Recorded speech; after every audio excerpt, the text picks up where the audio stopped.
اللهم صل على محمد وآل محمد.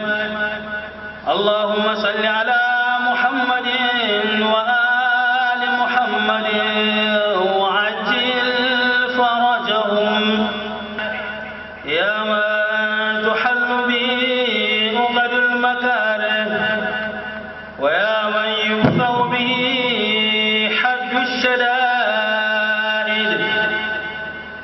ويا من يلتمس منه المخرج إلى روح الفرج.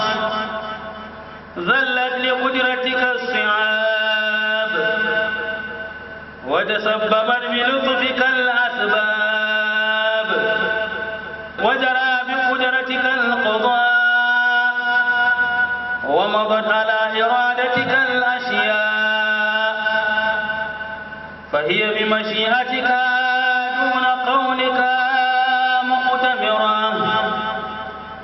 وبإرادتك دون نهيك منزجرة.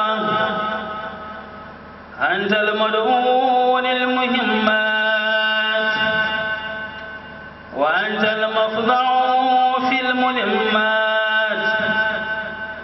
لا يندفع منها إلا ما دفعت ولا ينكشف منها إلا ما كشفت.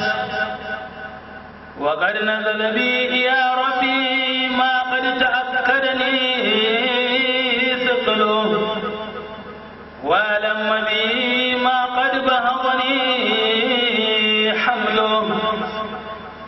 وبقدرتك أوردته علي وبسلطانك وجهته إلي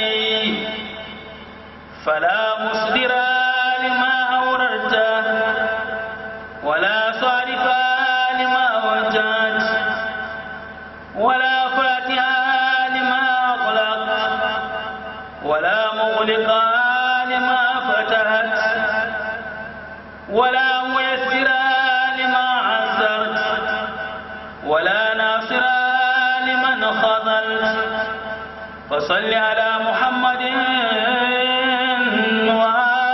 وآله وافتح لي يا ربي باب الفرج بقولك واكسر عني سلطان الهم بحولك وأدل لي حسن النظر فيما شكوت وأذقني حلاوة الصنع فيما سألت وهب لي من لدنك رحمة وفرجا هنيئا واجعل لي من عندك مخرجا وحيا ولا تشغلني بالاهتمام أنت لبرودك واستعمال سنتك فقد ذقت لما نزل بي يا ربي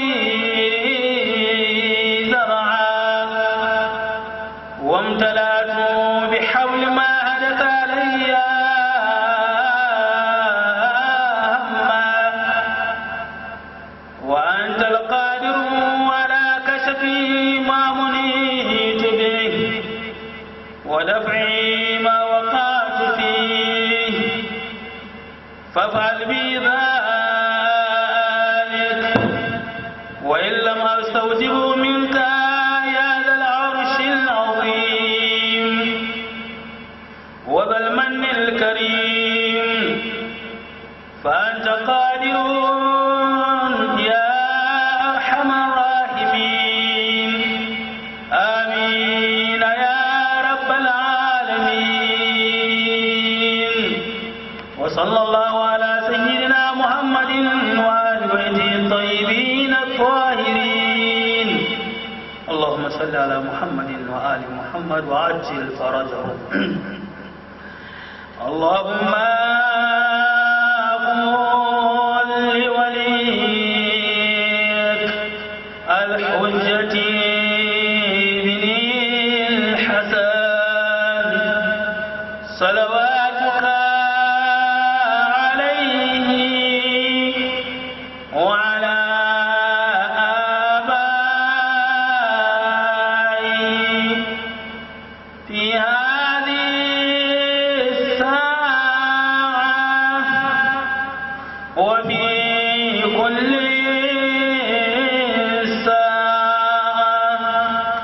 وليا وحافظا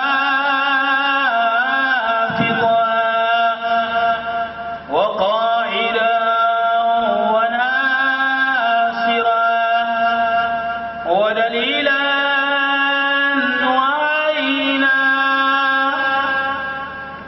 حتى تسكنه أرضك طوعا وتمتعه فيها طويلا